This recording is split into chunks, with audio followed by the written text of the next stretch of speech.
Bonjour à tous, bienvenue à ce tutoriel vidéo qu'on va vous faire pour vous expliquer un petit peu ce qu'est Linux. Alors, on l'a pas fait directement sur Facebook parce que c'était bien plus pratique pour nous de l'essayer comme ça, et puis on a pu se réunir ensemble et préparer un petit programme pour la découverte de Linux dans les cabinets d'avocats et du logiciel libre dans les cabinets d'avocats. Voilà, alors moi je suis Frédéric Cuif, je suis avocat au barreau de Poitiers. Et voilà, et fan de Linux et depuis plus de 20 ans. Voilà. Alors, bonjour à tous. Donc moi, je m'appelle Antoine Bon, je suis associé au sein du cabinet Adaris et j'utilise professionnellement les logiciels open source et plus spécifiquement Ubuntu dans mon activité depuis une dizaine d'années. Bonjour à tous, Lionel Vest, avocat au barreau de Strasbourg. J'appartiens également au cabinet Adaris avec mon associé Antoine Bon. Je suis également un utilisateur de Linux depuis de nombreuses années et développeur à mes heures perdues d'un logiciel métier qui s'appelle Optimus Avocat, que j'ai vocation à diffuser dans les prochains mois sous forme d'un logiciel libre à destination de tous les confrères. Alors Lionel, est-ce que tu peux d'abord nous expliquer ce que ça veut dire, le logiciel libre ou l'open source, c'est quoi? Alors, le logiciel libre, au commencement, tous les logiciels en réalité sont libres. C'est-à-dire que le logiciel apparaît quand on a un besoin de pouvoir programmer des machines. Au départ, c'est surtout un domaine qui est géré par des universitaires, par la recherche scientifique, et c'est un domaine dans lequel on a l'habitude de partager son travail, de publier une documentation pour permettre de confronter nos idées avec les confrères, qui permettent de les améliorer, de les corriger, de faire progresser la science. Donc au départ, le logiciel est libre. Le logiciel devient propriétaire dans les années suivantes quand en fait le logiciel devient en réalité un marché. Quand des investisseurs privés commencent à injecter de l'argent, ils veulent évidemment protéger leurs investissements et par ce biais, ils veulent empêcher la contrefaçon des logiciels qu'ils ont aidé à développer.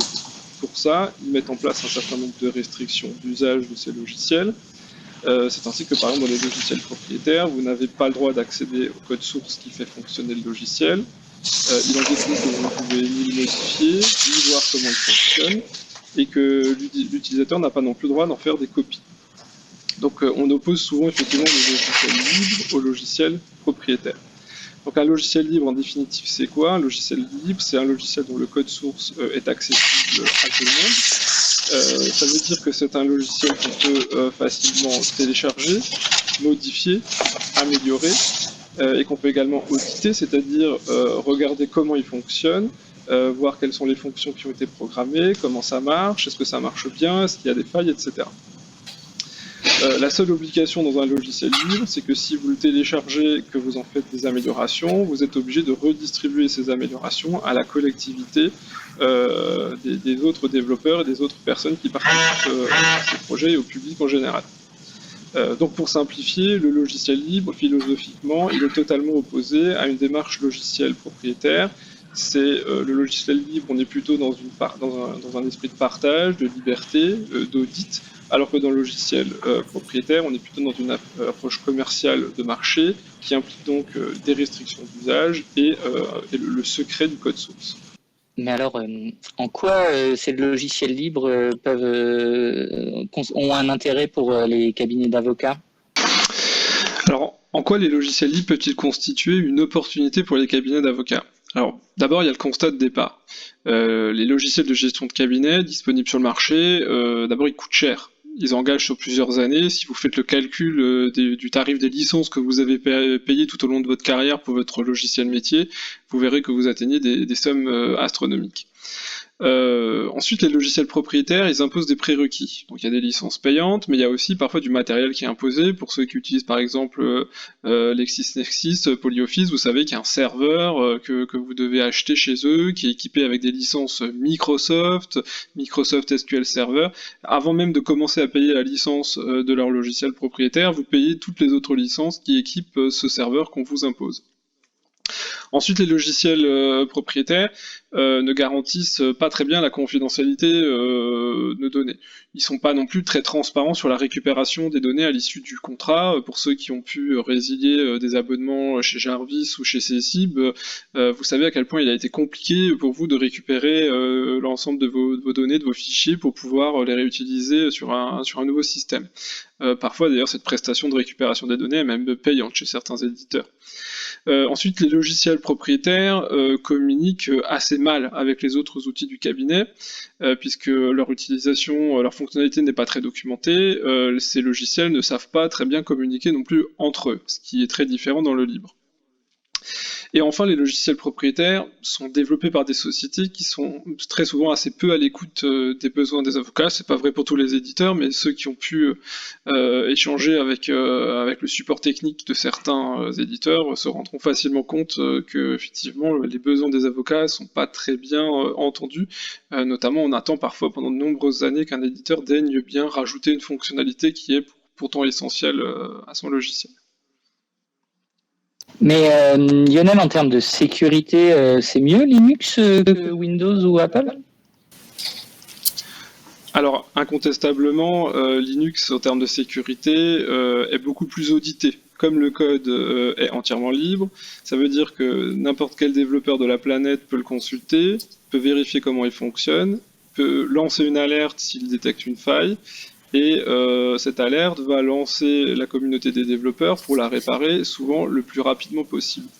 La difficulté dans les logiciels propriétaires, c'est que quand il y a une faille, d'abord on n'est pas forcément informé, vu que personne n'a accès au code source à part les développeurs de la société qui existe ces logiciels propriétaires. Comme on n'est pas informé, on ne sait pas exactement ce qui a été corrigé.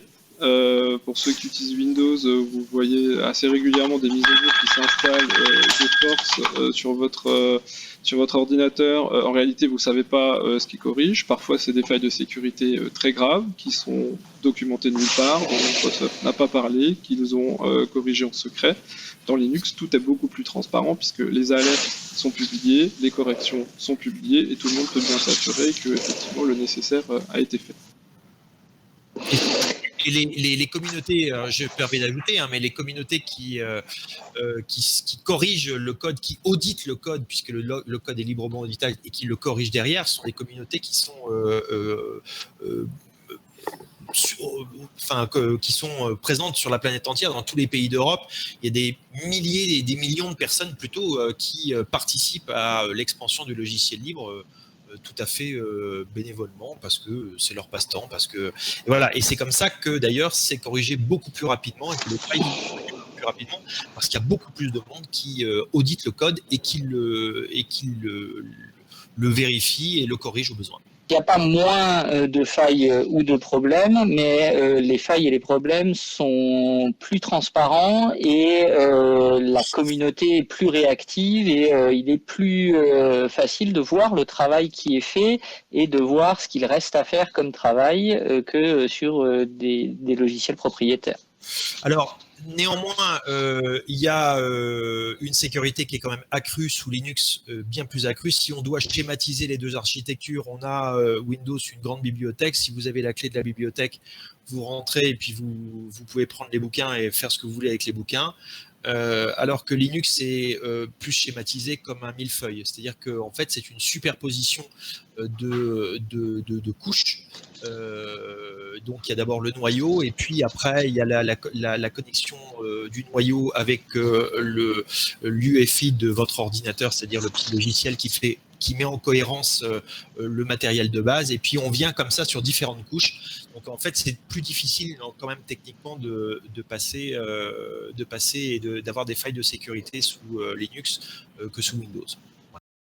Et du coup, moi, effectivement, ce que je vois en tant qu'avocat, c'est que je dois garantir à mes clients la confidentialité de leurs données et que, à mon cabinet, je vois bien que j'ai plein d'appareils informatiques qui traitent ces données. Or, dans les logiciels propriétaires, je ne sais pas ce que ces appareils font de ces données et il leur arrive de mettre ces données à l'extérieur, d'aller les mettre chez des prestataires, chez Google, chez Amazon, chez Apple, Apple, et je ne sais pas ce qui arrive à mes données là-bas. Il n'y a que dans une architecture ouverte que je peux savoir précisément si mes données sont toujours chez moi, si elles sont communiquées à des tiers et le garantir à mes clients. Oui. Ça, c'est un argument principal. Comme on l'a dit tout à l'heure, le code source est auditable. C'est-à-dire que chaque personne qui a un peu de connaissances informatiques peut regarder ce qui est prévu et quelles sont les lignes de code qui est prévues. Et si une ligne de code dit c'est les données qui sont collectées en ligne à ce moment-là vont partir sur tel autre serveur, c'est forcément indiqué dans le code. Donc on sait très bien si une ligne de code est prévue pour faire fuiter des données ou pas. Et c'est tout l'intérêt effectivement de pouvoir auditer le code pour pouvoir mieux le corriger et mieux le contrôler. Ce qui n'est pas le cas dans les logiciels propriétaires où le code est caché. À tout moment le code est caché, vous ne savez pas ce que fait le logiciel propriétaire de vos données. Voilà. Alors c'est ma bataille effectivement en ce moment, c'est d'arriver à expliquer aux confrères qu'il faut arrêter de faire confiance aveugle à toutes ces sociétés qui traitent vos données sans qu'on sache véritablement ce qu'elles en font. Il me semble qu'il est assez irresponsable, par exemple, pour un avocat qui a quand même une obligation déontologique de confidentialité de stocker des fichiers sur un Google Drive ou sur un Dropbox, sachant que même à la lecture des conditions générales d'utilisation de ces services, il est clairement exprimé qu'ils peuvent faire des choses dont vous n'avez pas très envie avec vos données. Dropbox a le droit, dans les conditions générales, de lire tes documents. Exactement, c'est-à-dire que c'est marqué noir sur blanc dans les conditions générales, et en dépit de ça, les gens continuent à l'utiliser, y compris les avocats. De la même manière, il me semble un peu irresponsable, par exemple, de travailler avec des adresses mail Gmail. Il y a des exemples très flagrants, mais par exemple, si vous avez une adresse mail Gmail, que vous recevez un mail d'un ami qui vous dit j'étais en Égypte, c'était super, vous pouvez être sûr que vous allez recevoir dans les minutes qui suivent une publicité d'une agence de voyage qui vous vend un voyage en Égypte. C'est-à-dire que c'est écrit dans les conditions générales, on lit vos mails. Je ne suis même pas en train de parler des gouvernements pour des questions de sécurité nationale, je suis en train de parler de sociétés commerciales qui font usage de ces données. J'ai eu l'exemple, moi, directement. Ma femme m'a envoyé un message me disant « Ah super, j'ai confirmé notre semaine de vacances ». C'était avant le confinement. Et je reçois ce mail avec la confirmation de la réservation de nos vacances. Et Google avait automatiquement suggéré dans mon agenda de placer sur mon agenda l'endroit de mes vacances comme un rendez-vous dans l'agenda. Donc ils sont allés lire la réservation, ils ont compris que c'était une réservation de vacances et ils ont compris qu'ils pouvaient le transformer en une date d'agenda et ils l'ont fait automatiquement. Quand vous acceptez un Google Agenda de quelqu'un, j'ai eu ça il y a 2 jours sur Predictis, ils m'ont envoyé un Google Agenda en me disant vous donnez un accès nécessairement. Alors moi j'ai très simplement répondu non, je serai là au rendez-vous, j'ai pas besoin de vous mettez le rendez-vous de votre côté. Voilà. Donc si vous n'avez pas un outil qui vous permet de vérifier ça, alors, il y a des outils libres qui permettent de le faire aussi bien que Google. Donc il faut être très clair. Nextcloud par exemple, quand vous avez votre propre serveur, j'ai mon propre réseau informatique et je suis éditeur de ma propre boîte mail, j'ai pas de connexion avec Google, avec Orange ou avec n'importe quel. Voilà, donc on peut prendre un rendez-vous indépendamment de Google. Ça, c'est tout à fait commun pour les logiciels libres.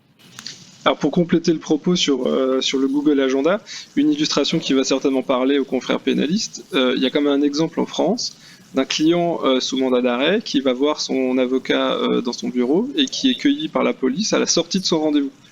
Comment la police a su qu'il avait rendez-vous avec son avocat ce jour-là? C'est que tout simplement, il y a une réquisition judiciaire à Google qui a communiqué l'agenda et c'est comme ça qu'on a su que ce monsieur allait voir son avocat ce jour-là pour aller le cueillir.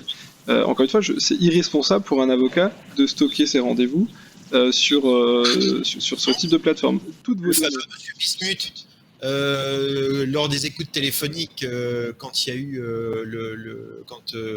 Sarkozy, le président Sarkozy avait été inquiété là-dessus, ils étaient allés acheter comme n'importe quelle petite frappe un téléphone dans le tabac du coin, enfin une carte SIM dans le tabac du coin et qui en fait peuvent être tout à fait vérifiées. Donc il avait besoin d'un téléphone chiffré.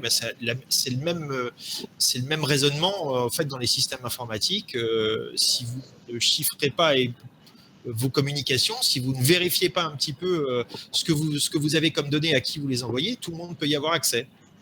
Alors, l'autre exemple que moi je vois de l'intérêt d'utiliser des solutions libres et open source dans un cabinet d'avocats, c'est l'interopérabilité. C'est-à-dire que les logiciels open source ou libres sont comme des petites briques, c'est considéré comme un écosystème de petites briques qui doivent s'emboîter, et dès lors, quiconque fabrique ou produit une brique doit communiquer sur la taille de ses connexions pour savoir où est-ce qu'on peut mettre cette petite brique dans notre grand jeu de Lego.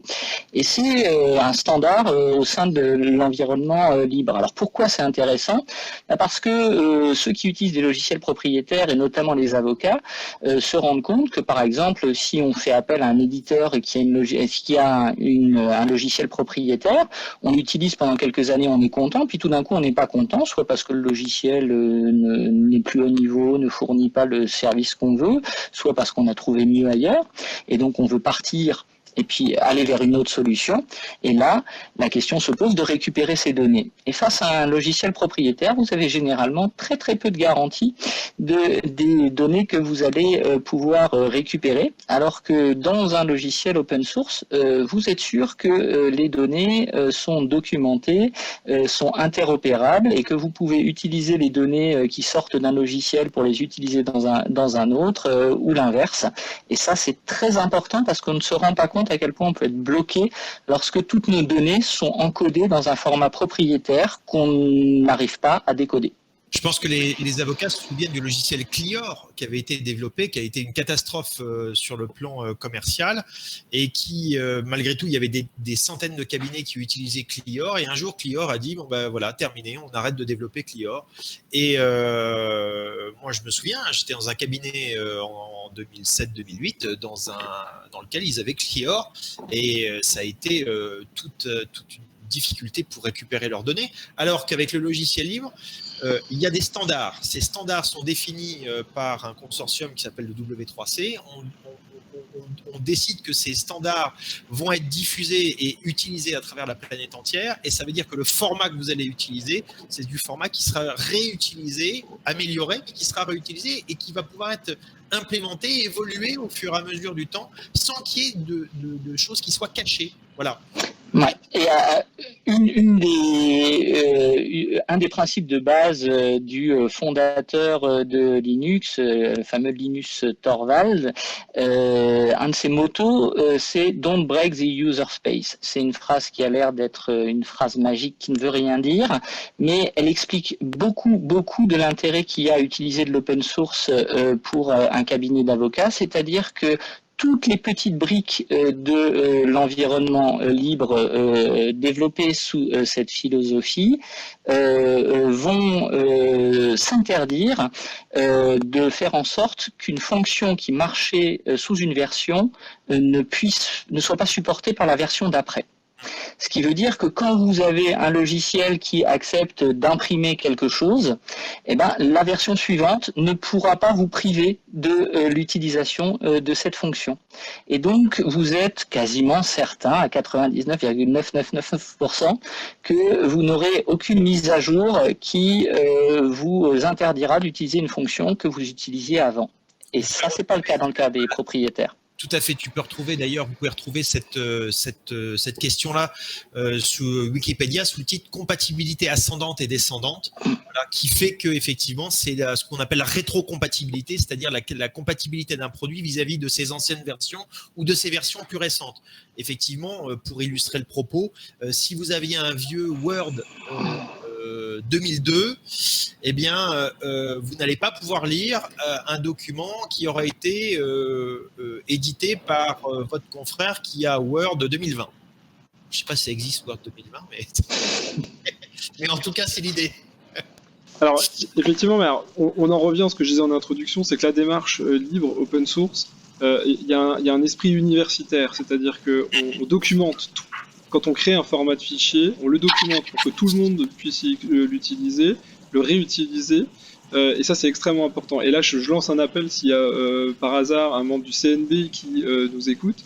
Les développements que nous faisons au sein de la profession, comme par exemple le RPVA, c'est une erreur magistrale de ne pas adopter cette démarche-là, parce que par exemple, je souhaiterais interconnecter mon logiciel avec le RPVA, je ne peux pas, parce que ça a été développé par une société qui ne publie pas le code, et qui ne publie pas de documentation, et qui n'a pas prévu d'interopérabilité.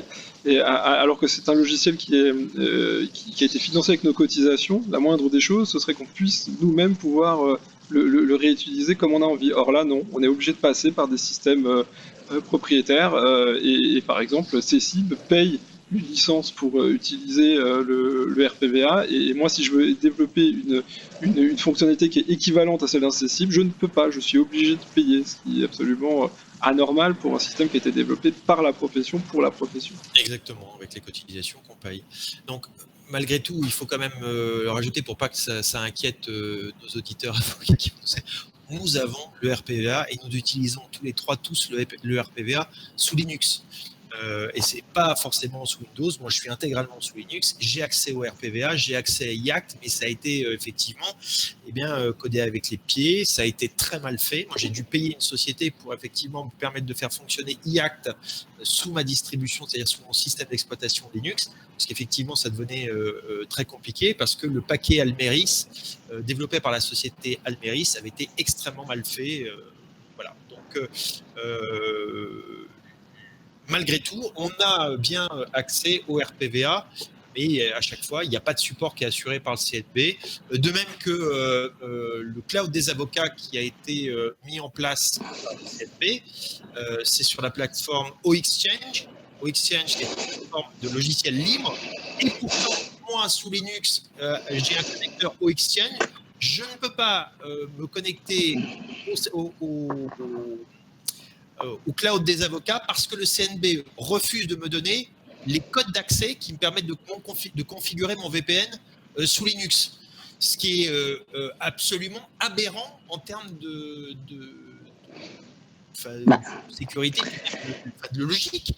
C'est l'exact contraire de la philosophie open source. Et ce qui est amusant, c'est de voir que il y a des confrères, alors que la profession donc a payé et a rémunéré des gens pour pour faire ce logiciel, mais qui ne soit compatible qu'avec Windows ou Mac, et ils payent une assistance pour résoudre les problèmes des utilisateurs. Si vous appelez et que vous dites que vous utilisez Linux, on vous dit qu'on vous répond pas parce que ça n'est pas supporté.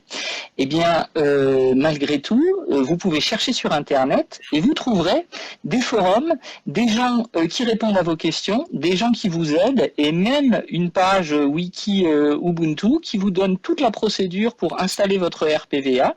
Et tout ça a été produit gratuitement par des gens passionnés, par des gens intéressés par la réussite des logiciels libres et par leur fonctionnement, et qui font qu'aujourd'hui, on peut utiliser le RPVA sous Linux avec une assistance de la communauté qui est bénévole et qui est gratuite.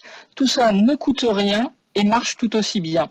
C'est là qu'on peut se poser la question de pourquoi dépenser des millions dans des assistances ou des développements qui sont propriétaires, fermés, payants, réservés à certains, alors que quand on opte pour des solutions open source ou libres, on arrive à un résultat qui est parfois meilleur et moins cher. D'ailleurs, nous, finalement, si on cherche bien, on s'est connus parce que il y a une dizaine d'années, j'ai commencé à publier un truc sur le RPVA il y a quelques années sur mon blog, sur mon site, et puis il y en a d'autres qui sont venus en disant « Ah bah oui, moi aussi je suis utilisateur sous Linux », et on a récupéré, j'ai fait des tutoriels, et puis vous les avez repris. L'un de vos associés, tous les deux, a fait un dernier tutoriel. Moi, j'ai publié un tutoriel il n'y a pas très longtemps sur les actes d'avocat. Voilà, et pourquoi on ne partagerait pas ça? Le code source est connu. Si le code source est connu, il n'y a pas de problème de sécurité. Donc, il n'y a pas de quoi... Cette vision altruiste de l'open source est extrêmement importante. Et il y a une erreur de conception souvent, c'est que on pense que le logiciel libre, c'est uniquement, exclusivement des bénévoles. Du coup, on se dit que s'ils sont bénévoles, c'est qu'ils doivent pas être très compétents. Or, c'est une erreur absolue, parce qu'en réalité, d'abord, c'est faux. Il n'y a pas que des bénévoles. C'est-à-dire que dans le monde du libre, il y a tout un modèle économique quand même qui fonctionne avec des professionnels. C'est-à-dire que vous pouvez payer un développeur pour rajouter une fonctionnalité dont vous avez besoin sur un logiciel, payer un développeur compétent, et une fois que vous avez développé cette fonctionnalité, vous la mettez à disposition du public. derrière, vous avez aussi tout un modèle économique de sociétés qui fonctionnent et qui vivent de la prestation de services, de la formation, du support technique sur les logiciels libres. Donc il y a vraiment toute une économie, et c'est une économie de plusieurs milliards d'euros, le logiciel libre. Et c'est entièrement faux de croire que parce que c'est gratuit et parce qu'il y a beaucoup de bénévoles, c'est pas de qualité. Et en réalité, au contraire. Et en réalité, les gens ignorent en réalité qu'ils utilisent quotidiennement du logiciel libre tout le temps, sans le savoir. C'est ça. 80% des serveurs web de la planète tournent sur Linux. Donc tous les clouds que vous utilisez, les webmails, tous les sites internet que vous construisez, ça fonctionne sur Apache. C'est un logiciel Linux. Android, vous le savez peut-être pas, mais Android, le noyau d'Android, c'est de l'open source. Et c'est de l'open source. Modifié par Google derrière, mais à la base, c'est comme iOS. Vous êtes passé d'un Nokia 3310 à iOS et Android. Tout le monde est passé sous Linux. 99% de la planète est passée sous Linux. Par contre, on vous dit, ah non, dès qu'il faut le mettre dans un ordinateur, ah non, c'est compliqué. Vous le faites déjà depuis toujours et depuis déjà de nombreuses années, sans vous en rendre compte. Donc c'est un espèce de biais qui est de penser que parce qu'on paye, et parce qu'on paye cher, on a un produit de qualité. Et de penser que parce que c'est gratuit, et parce qu'on n'a rien payé, c'est un produit qui n'est pas fiable. Alors c'est entièrement faux. Tous les développeurs de la planète utilisent de l'open source, et de nombreuses solutions payantes d'ailleurs ne sont qu'un amalgame de blocs open source, de briques open source. Et dans les legal tech aujourd'hui, la plupart des legal tech qu'on voit apparaître, il y en a énormément qui utilisent en réalité des blocs open source, mais sans vous le dire. Donc ils font payer quelque chose qui en réalité vous pouvez ramasser gratuitement n'importe où sur Internet. Et pour aller encore plus loin, les plus gros contributeurs de Linux, par exemple, il faut savoir que c'est des millions de lignes de code, des milliers de développeurs qui font des corrections tout le temps. Eh bien, une grande partie sont des gens qui sont payés par Microsoft, ou qui sont payés par Apple, ou qui sont payés par Intel, ou par des grandes sociétés qui voient tout leur intérêt à ce que les logiciels open source soient bien programmés, corrigés, à jour, parce que leurs solutions propriétaires les utilisent. Et Microsoft en est un gros exemple, puisque aujourd'hui... Ils ont été opposés au logiciel libre pendant très longtemps, et là c'est vrai que depuis quelques années, ils se sont complètement tournés vers le logiciel libre, justement pour pouvoir mieux... À préciser que la prochaine version de Edge, le navigateur de Microsoft, est en fait un moteur Chromium. Ils ont décidé d'abandonner leur moteur propriétaire pour passer sur le en termes de rentabilité, ça va être bien meilleur. Parce qu'il est plus performant en réalité.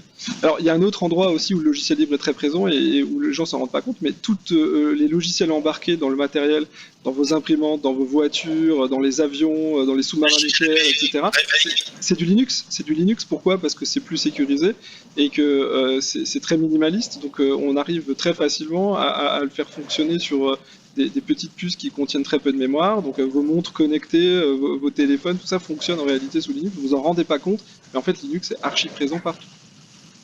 Donc pour résumer, pourquoi les avocats ont intérêt à s'intéresser au libre et aux solutions open source? Il y a en premier lieu cet argument de la gratuité, mais qui en réalité cache les réels arguments. Les réels arguments, ils sont en termes de sécurité, de standards et d'ouverture, d'interopérabilité, d'évolutivité, de maîtrise de la confidentialité de ces données, et de communauté d'entraide et de souplesse de développement et d'adaptation des solutions au cas particulier, parce que chaque cabinet d'avocats, les avocats étant indépendants, ils aiment leur indépendance et ils aiment bien pouvoir faire un peu comme ils veulent. Et là-dessus, l'open source est très bien, parce que l'open source est toujours très configurable. S'il y a une fonction qui vous plaît pas, vous l'enlevez. S'il y a une fonction qui vous manque, vous la développez, vous payez quelqu'un pour le faire, il y aura toujours moyen de la rajouter.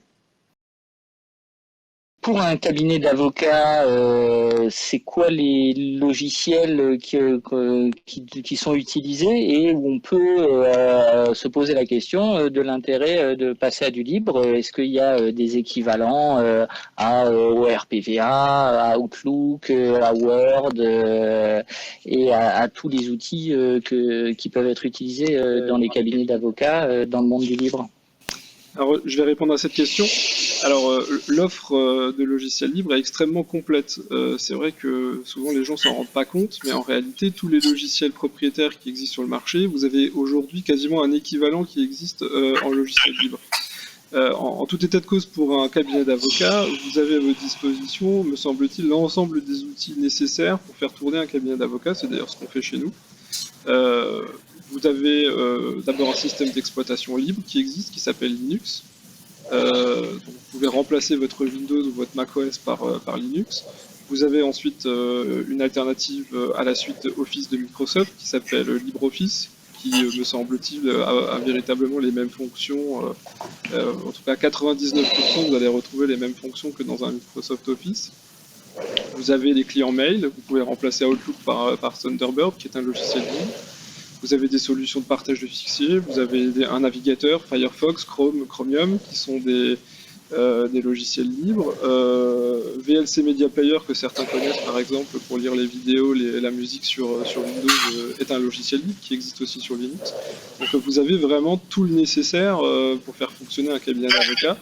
Reste la question du logiciel métier qu'on va effectivement aborder. Existe-t-il une alternative à un logiciel tel que Cecive, Jarvis, Polyacte pour la gestion quotidienne de logiciels? Je vais peut-être laisser répondre Frédéric sur le sujet. Alors, juste pour compléter ton propos, si vous me permettez, effectivement, il suffit de taper sur Google ou sur n'importe quel autre moteur de recherche comme Quant, par exemple, équivalent logiciel Windows Linux, et vous allez trouver toute une liste de logiciels qui vous permettent de vous rendre compte qu'effectivement, comme tu le disais, Outlook, on peut le mettre par Thunderbird, mais il y a d'autres suites, les suites Evolution. Toi, tu es sous GNOME, donc tu connais la suite Evolution.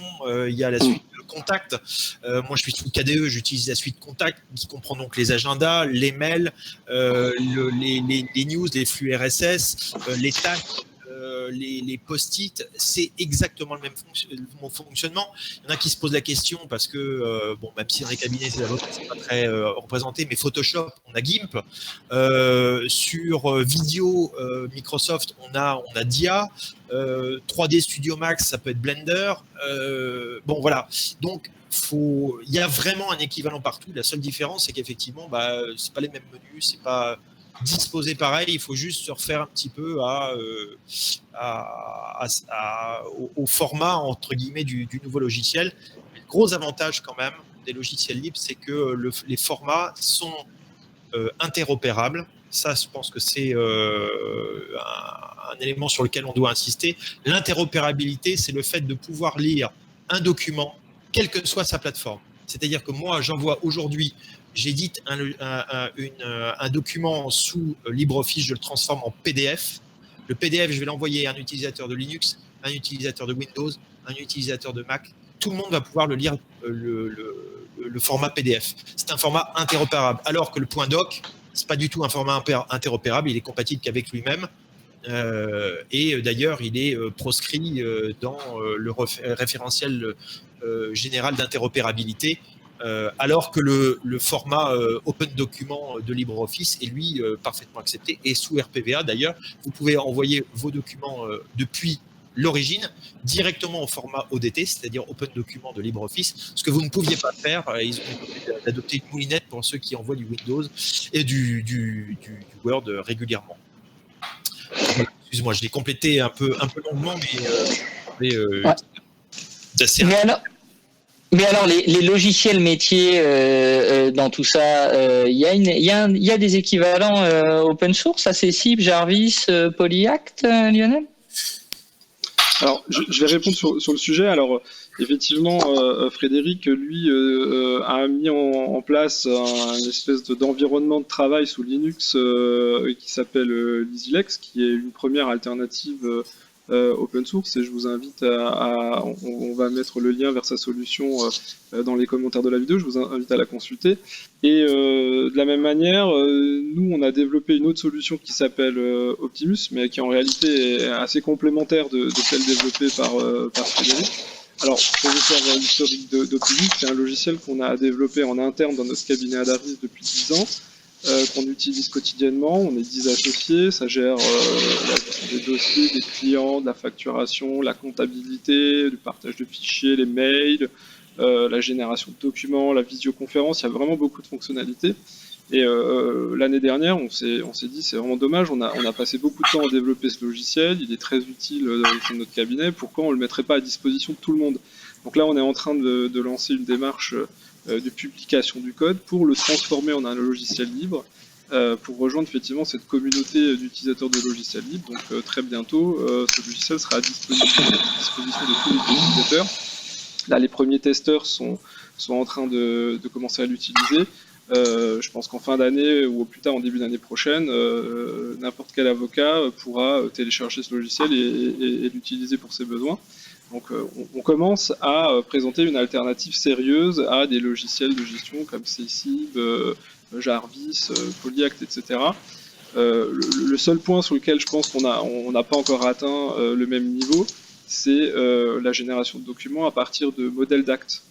Pourquoi? Tout simplement, il nous faut une bible de modèles d'actes. Et là, c'est vrai que les éditeurs comme Lexis, Lamy ont des bibles assez fournies. Mais dans le projet Optimus, justement, on est en train de réfléchir à voir comment on pourrait créer notre propre bible d'actes pour avoir vraiment un équivalent complet à ce de logiciel. Ouais. Alors, effectivement, moi, je trouve que c'est pas forcément un point absolument. Alors, vous estimez effectivement que c'est un point essentiel. Moi, pour le coup, je trouve que c'est vraiment typiquement, ça dépend vraiment typiquement du cabinet d'avocats. On est tous capables de lire un texte et de voir quelles sont les modifications quand il y a eu la réforme de la Cour d'appel avec les mentions sur les 902, sur les 908 et sur les actes d'huissier. Moi, je fais mes actes d'huissier depuis toujours. Je n'ai pas un huissier qui me fait mes actes, je les fais et je veux dire, je les modifie pas. Alors si effectivement, tribunal judiciaire, il a fallu que je modifie quelques actes. Mais tous les actes ont été mis à disposition par les grands éditeurs comme Dalloz, le CNB, machin. Donc, pour moi, c'est une fonctionnalité qui peut être un plus, mais qui n'est pas non plus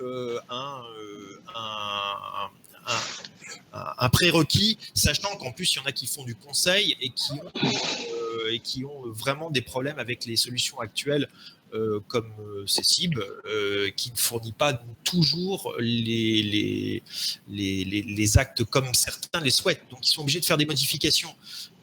Donc, la base, proposer ça, c'est une bonne solution. En tout cas, en ce qui me concerne, ce n'était pas un prérequis.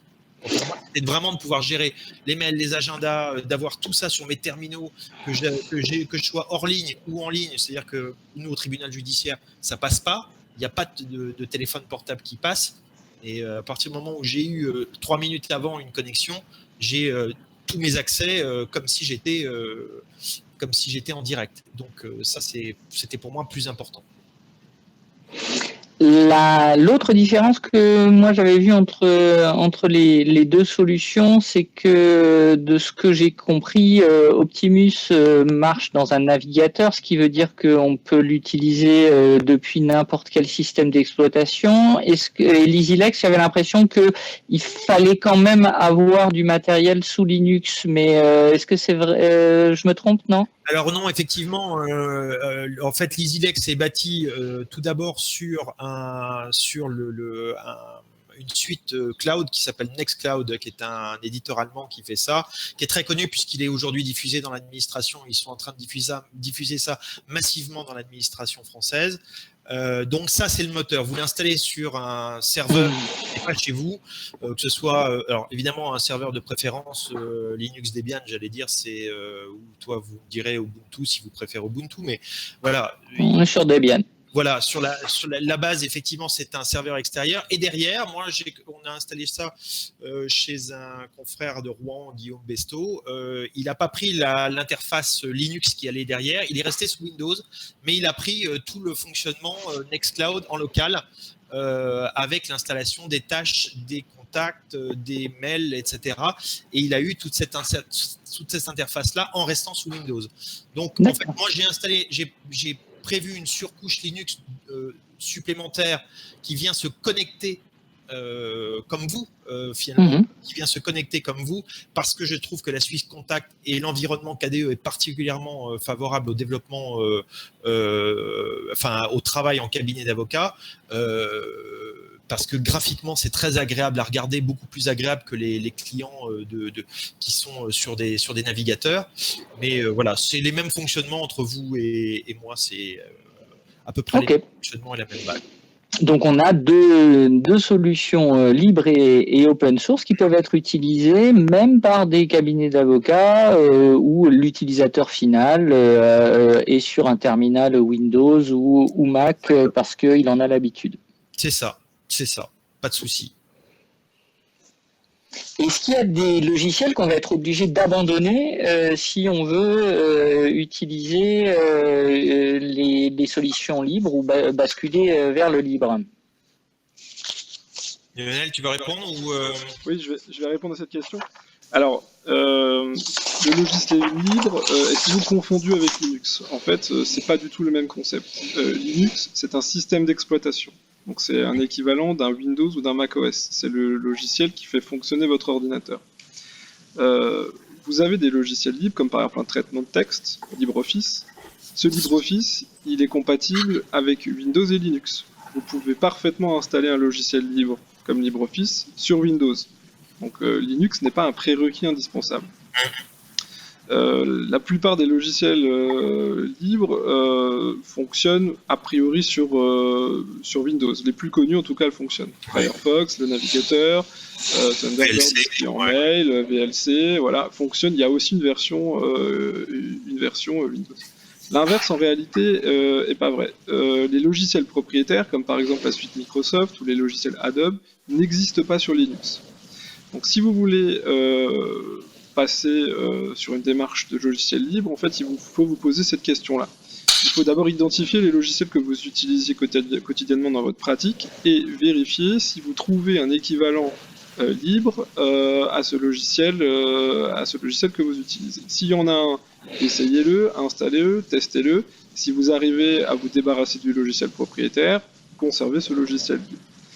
Si à un moment donné vous avez un point de blocage, vous pourrez effectivement pas passer jusqu'à le stade ultime du livre qui est d'installer un système d'exploitation Linux pour votre cabinet. Honnêtement, si vous cherchez bien, je pense que vous allez trouver des alternatives à absolument tous les logiciels propriétaires qui existent. Moi j'ai réussi à faire cette transition, à passer intégralement sur Linux sans grande difficulté. Si vous êtes prêt à sauter le pas, effectivement, vous allez remplacer votre système d'exploitation Windows par un Linux, sur lequel vous allez ensuite installer très facilement un traitement de texte, un client mail. en plus. Voilà, sont déjà préinstallés effectivement pour la plupart. Et d'ailleurs, en fin de conférence, on va vous faire une très rapide démo pour vous montrer qu'est-ce que c'est qu'un système d'exploitation Linux. Et vous verrez qu'au final, aujourd'hui, ils ont atteint un tel degré d'évolution que ça ressemble énormément à un Windows ou un macOS. Vous avez vraiment les mêmes codes, la même ergonomie. C'est aujourd'hui quand même très facile de passer sur un système d'exploitation Linux. Ben justement, je vais rebondir là-dessus parce qu'on a entendu beaucoup de concepts et beaucoup de choses lors de cet entretien, mais je pense que maintenant, le mieux va être de regarder en pratique qu'est-ce que c'est que d'utiliser des logiciels libres. Et là, on a quelques démos à vous montrer.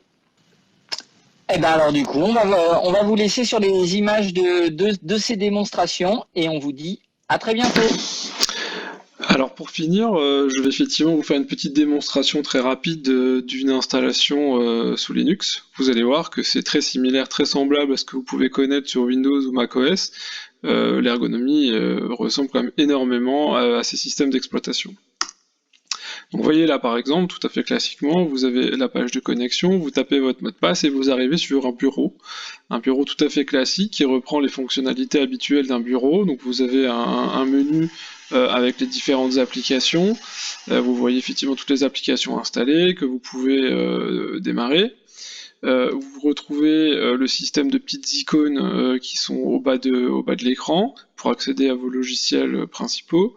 Donc vous voyez par exemple le gestionnaire de fichiers, vous pouvez naviguer dans les dossiers, Vous pouvez par exemple ouvrir un document Word, vous verrez que voilà, par exemple, il s'ouvre avec LibreOffice, hein, tout à fait compatible, aucun problème d'affichage ou de mise en page, d'énormes progrès qui ont été faits là-dessus. Vous pouvez ouvrir un fichier PDF comme sur n'importe quel logiciel Windows.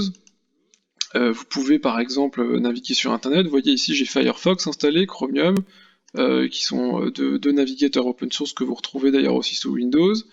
Vous pouvez, je peux vous montrer par exemple la page d'accueil de mon logiciel Optimus. On fera une vidéo sur le sujet plus détaillée, mais vous voyez, on navigue très facilement, très rapidement. Ça fonctionne absolument comme n'importe quel logiciel en ligne. Pour finir, je vais également vous montrer la bibliothèque de logiciels disponible. Ça c'est très intéressant puisque contrairement à un Windows où vous devez, pour installer un nouveau logiciel, vous rendre sur un site internet, le télécharger, télécharger un fichier exécutable, le lancer, avec les risques de sécurité que ça implique puisqu'on ne sait jamais trop s'il y a des virus dans ces fichiers, vous avez sur Linux une bibliothèque de logiciels librement accessible, gratuite, entièrement sécurisée puisque les logiciels sont stockés sur des serveurs de la distribution Linux. Il vous suffit de rechercher, vous voyez, un catalogue gigantesque de logiciels disponibles. Et si, lorsque vous avez trouvé ce qui vous intéresse, je cherchais par exemple un logiciel de gestion de mot de passe que j'utilise régulièrement, qui passe. Je vais sur la page, je clique sur installer, il va automatiquement se télécharger, ça prend quelques secondes, le voilà installé et je peux le lancer. Vous voyez, c'est très rapide, très facile. Si je veux l'ajouter, vous voyez, c'est ajouté automatiquement à mon menu démarrer, donc tout est entièrement automatisé. C'est vraiment très très simple d'utilisation. Donc n'hésitez pas à faire le pas, la transition vers un système Linux. C'est exactement la même ergonomie, les mêmes réflexes que sur un logiciel Windows. Vous allez retrouver absolument tous des équivalents de vos logiciels habituels. Donc il faut vraiment pas avoir peur de faire le pas. Aujourd'hui, les bureaux, les environnements de travail, les systèmes d'exploitation Linux ont atteint un niveau d'ergonomie qui est largement équivalent à ce qu'on propose sur Windows. Voilà, merci à tous d'avoir suivi cette présentation, j'espère que le sujet vous a intéressé, et n'hésitez pas à consulter les liens qui seront dans les commentaires vers les solutions qu'on propose. Je rappelle que c'est des solutions libres, voilà, on n'est pas là pour vous vendre des produits, on est là pour vous aider à trouver des outils de travail, pour trouver des alternatives peut-être moins coûteuses, plus efficaces, plus sécurisées que ce que vous avez l'habitude d'utiliser. Donc voilà, n'hésitez pas non plus à poser des questions dans les commentaires, on se fera un plaisir d'y répondre. Merci à tous, au revoir.